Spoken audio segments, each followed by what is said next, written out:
돈을 많이 벌고 싶은 마음, 돈 많다는 것을 자랑하고 싶은 마음, 빨리 돈을 벌고 싶은 마음, 노력 없이 쉽게 돈을 벌고 싶은 마음, 그런 마음을 누군가한테 들키기 시작하면요, 여러분들 곁에 딱 이분이 찾아올 수 있습니다. 아주 어느 날 갑자기 생각지도 못한 곳에서 정중한 옷차림을 하고 아주 공손한 태도로 여러분들께 다가와서 잘해주시는 그분은 사기꾼일 확률이 굉장히 높습니다. 그러나 이 책에서는 상위 1% 부자의 통찰력이라는 책에서는 사기꾼이 몰려올 때 그저 알아차리기만 하면 됩니다 라고 얘기를 합니다. 자, 우리 주변에는 스스로 공짜로 뭔가 얻으려고 하는 사람들이 너무나 많습니다. 그런 사람들이 남들이 가지고 있는 것을 내가 가로채려고 하는 그런 습성이 있는데요. 그런 사람들이 나한테 몰려왔을 때 나는 어느 그 스킬을 알아차리기만 하면 된다라고 이 책에서는 잘 얘기해주고 있습니다. 그런 것을 보고 여기에서는 통찰력이라고 합니다. 부자가 되기 위해서는 내가 뭔가 갖는 것도 중요하지만 내가 가지고 있는 것을 잃지 않고 지키는 것도 더더욱 중요하다라고 생각합니다.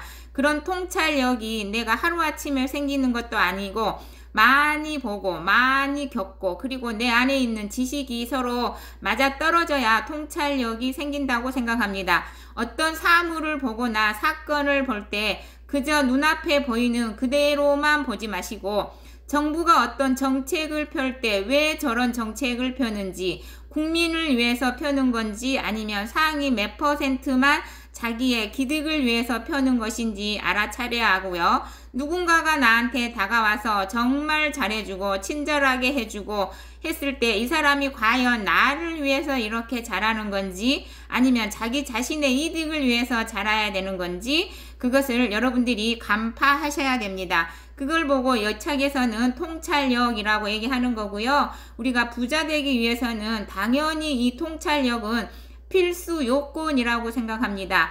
저는 이 책을 지금 굉장히 살면서 중요하게 생각하는데요. 오늘 처음으로 여러분들께 통찰력, 부자의 통찰력이라는 책을 추천해 드립니다. 자, 이 책은요, 사이토 이토리 씨가 지은 책인데요. 저는 이분의 책을 굉장히 많이 읽었어요. 이분은요, 1993년부터 2005년까지 12년 연속 납세액 베스트 10 안에 든 일본인 신기록을 수록한 사람입니다. 세금을 정말 많이 내면서 행복해 하면서 세상을 보는 통찰력이 뛰어난 분이라는 생각을 합니다. 이 책을 읽으면서 더욱더 그런 생각을 하게 되었고요. 자, 그러면 들어가는 서문에 이분이 뭐라고 썼는지 한번 읽어보겠습니다. 사람이 좋기만 해서는 풍요롭게 못 산다. 당신은 누군가의 속성을 알아낼 수 있습니까? 자기 일의 미래를 통찰할 수 있습니까? 세상 뉴스의 의도를 간파할 수 있습니까? 사람의 행동을 간파할 수 있습니까? 통찰하지 않는 채로 인생을 살다 보면 가난해지는 일이 생깁니다. 올바르게 본질을 간파하는 능력을 통찰력이라고 합니다. 부자의 통찰력을 기르려면 그저 이 책을 읽기만 하면 됩니다. 지금부터 통찰력 공부를 시작합니다. 사이토 이토리. 자, 이렇게 서문에 이 책의 내용이 어떤 것들이 들어있는지 지금 간략하게 써 있습니다. 자, 간파해야 내가 사기를 당하지 않고 내 돈을 지킬 수 있고 그리고 어떤 사건이 다가왔을 때 나는 현명한 선택을 해서 남들이 가난한 길을 선택할 때 나는 부자의 길을 선택할 수 있는 그런 능력을 키워주는 것이라고 말하고 있습니다. 자, 내용이 굉장히 좋은 내용이 너무너무 많지만요. 그 중에 제가 딱 한 챕터만 읽어보도록 하겠습니다. 자, 제목은 뭐라고 쓰이냐 그러면요. 좋은 단어를 골라 1000번씩 말한다. 말에는 기운이 담겨 있습니다. 좋은 단어에는 좋은 기운이 들어 있습니다. 인간의 마음을 컵 하나에 비유해 봅시다.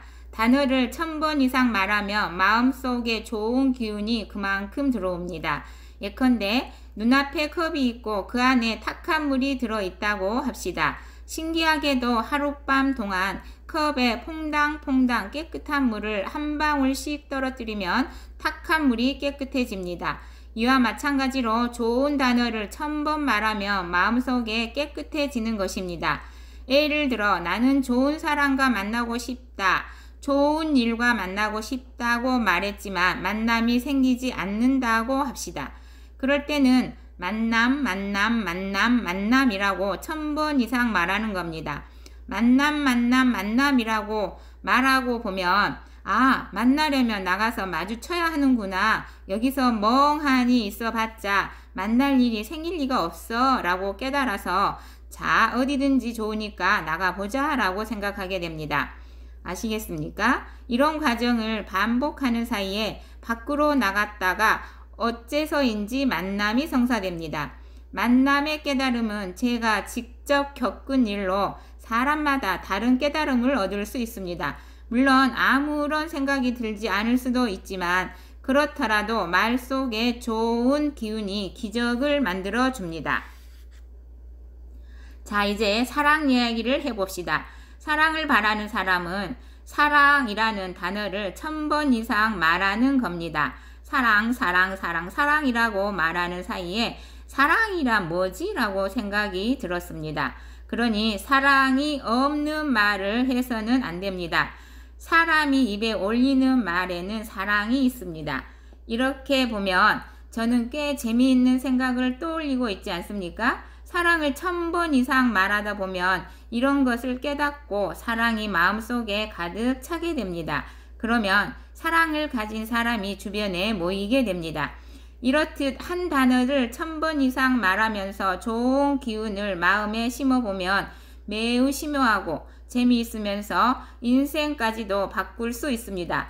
말을 악운으로 삼는가 적으로 돌리는가에 따라서 자신의 인생이 완전히 달라집니다. 즐겁고 행복한 인생을 보내고 있는 사람은 멋진 말버릇을 가지고 있습니다. 하지만 자꾸만 실패하는 사람은 실패하기 쉬운 말버릇을 가지고 있습니다. 나쁜 말버릇이란 예를 들어 우리는 돈이 없어서 안 돼 라는 식입니다. 이왕 말을 해야 한다면 돈이 없으니까 힘내자 라고 말하는 쪽이 좋습니다. 말을 적군으로 돌리시겠습니까? 악운으로 삼으시겠습니까? 고마워요나 감사합니다 라고 말을 하면 그것이 악운이 되어줍니다. 예를 들어 기쁘다 라고 말하면 다시 기쁘다 라고 말하고 싶은 일이 생깁니다. 감사합니다 라고 말하면 다시 감사합니다 라고 말하고 싶어지는 상황이 생겨납니다. 그런데 이상한 말을 사용하기 시작하면 단어를 적으로 돌리게 됩니다. 우는 소리를 하거나 불평을 하면 다시 징징거리고 싶어지는 일이 반드시 터집니다. 듣는 사람도 좋은 기분이 되지는 않겠지요. 그러니 좋은 말을 악운으로 삼는 편이 좋습니다.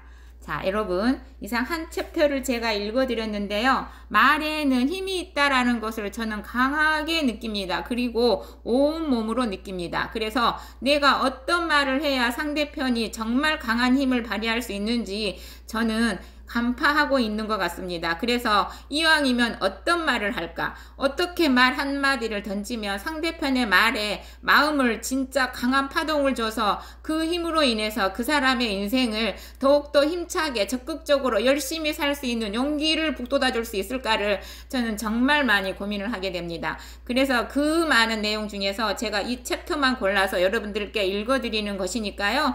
여러분들도 이 책을 꼭 한번 읽어보시고 어떻게 하면 나는 상대편에게 좋은 말을 해서 좋은 영향력을 끼칠 수 있는 그런 선한 부자, 행복한 부자가 될 수 있는지 자, 조금이라도 깨달은 그런 책이 됐으면 좋겠다는 생각에서 여러분께 이 책을 추천합니다. 책에 관심 있으신 분들은 이 책 지금 절판된 상태입니다. 중고 서점에 알아보시고 한번 주문해서 읽어보시면 여러분들의 부자 되는 길에 큰 도움이 될 것이라고 생각합니다. 감사합니다. 여러분, 둘이서였습니다.